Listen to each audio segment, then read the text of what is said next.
Hey everyone, welcome to The Explainer. So, today we're tackling this absolutely massive financial trend that is just completely taking over social media right now. If you've ever felt that sinking, oh no realization that you've maybe swiped your card just a little too carelessly this month, trust me, you are not alone. Our money has gotten so invisible, right? But today we're looking at a super visual, incredibly tactile cure for all that mindless swiping. It's called cash stuffing. It's basically about replacing those digital ghosts in your banking app with thick, real physical envelopes of cash. We're going to break down exactly what it is, why it actually works, and figure out if it's the right move for you. Okay, let's dive into this. Here's our agenda for today. First up, the cash stuffing trend itself. Then, how to actually stuff cash. Number 3, the power of tangible money. 4, the real risks of cash. And finally, adapting this to modern life. So, starting with part 1, the cash stuffing trend. Before we get into the nuts and bolts here, just think about how totally invisible spending has become. A quick double click on your phone, a little tap on a glass screen, an autofill credit card online, it's completely abstract. Cash stuffing is a modern cash-based twist on the classic envelope system to create hard spending limits. Now, I know, the envelope system, it sounds totally old school. And honestly, you'd be right. But this method is having a massive comeback right now because it's fundamentally about transforming those abstract floating digital numbers back into a hard visual reality.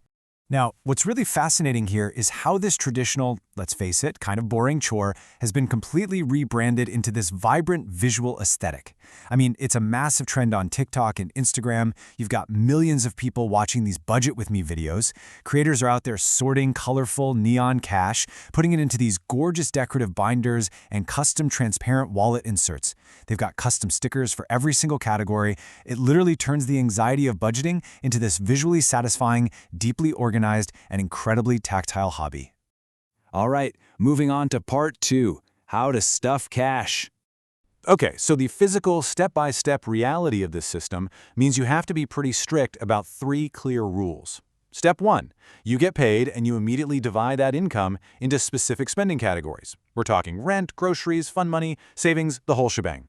Step 2, you actually go to the bank, withdraw the physical cash, and literally stuff it into your labeled envelopes or your decorative binder. And finally, step 3. Now, this is absolutely the hardest part, but it's totally crucial. When an envelope is empty, the spending stops. Right there. No cheating, no sneaking a 20 from the grocery envelope to fund a night out. It is a hard visual stop. And because you have that hard stop, you get this incredible built-in benefit. 0 overdraft risk. Think about it. You just can't spend cash you don't actually have in your hand. This simple rule completely wipes out that dreaded $35 overdraft fee for like a $4 iced coffee. It replaces that vague mental budget where you just kinda hope you have enough in checking with a hard physical limit that you literally hold in your hands. Which brings us to part 3, the power of tangible money. This brilliantly illustrates a massive difference in how our brains actually process spending. Look at a card swipe. It's invisible. It relies on that vague mental budget we just talked about, making it dangerously easy to overspend simply because there's absolutely zero friction. But cash stuffing? That makes money tangible. Physically handing over a crisp $20 bill and watching it leave your hand, well, that just hits differently than a quick tap of plastic, right? Plus, it gives you a built-in way to visually track your progress. Watching a transparent envelope literally fill up with cash for a savings goal, that is a massive motivational boost, because you can actually see your success growing right in front of you. It all sounds incredibly effective, doesn't it? But we have to pause here and ask ourselves a really vital question.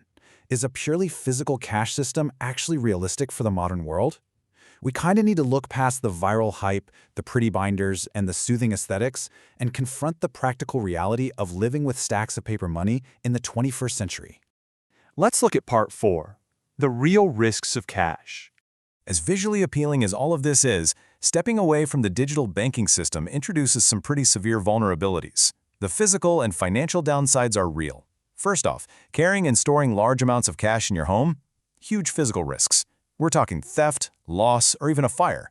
And unlike a bank account, cash sitting in a binder has absolutely no FDIC protection. None. If it's gone for good.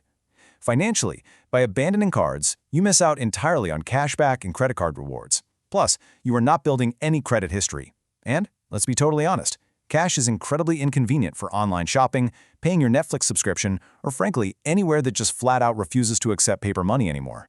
So the really crucial point here is this number. 0% interest earned.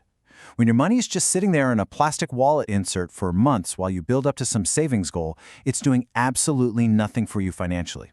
Actually, scratch that, it's doing worse than nothing. It's losing value to inflation over time. It's basically a silent penalty you pay for keeping your money offline. Furthermore, giving up digital spending means you give up the magic of automated data. You won't get those neat, colorful end-of-month app-generated spending reports anymore. If you want to know exactly where your cash went across all those different categories, it requires you to manually log every single purchase. We're talking sitting down with a pencil, a calculator, and a giant pile of physical receipts. Which leads us to our final section, Part 5, Adapting to Modern Life. Now, let's see how this builds into something a bit more workable. Because fortunately, people are finding some really clever compromises to mix these two worlds. One cool variation is digital cash stuffing, which uses bank subaccounts or apps like Capital to simulate those envelopes digitally. It's perfect if you want that amazing visual organization without the risk of physical paper. Or there's the hybrid approach, which honestly might be the most practical. In this setup, you keep your fixed bills like rent and utilities safe and secure on digital autopay, but you withdraw physical cash only for those dangerous variable categories where you know you tend to overspend, like dining out or weekend entertainment. It really gives you the best of both worlds. So what does this all mean, and who is this really for? Well, this highly structured system is an incredible tool for a very specific type of financial struggle. It's absolutely ideal for people who chronically overspend on cards.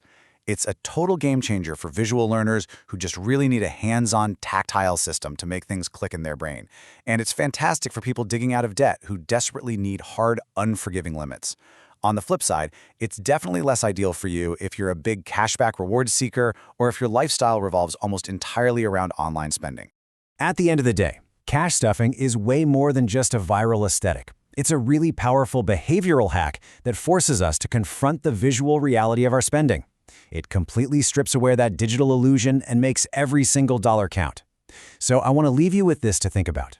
Take a hard look at your own financial habits. Are you ready to ditch the card, grab a beautiful binder, and make your money tangible again? Thanks so much for joining me on this explainer, and I will see you next time.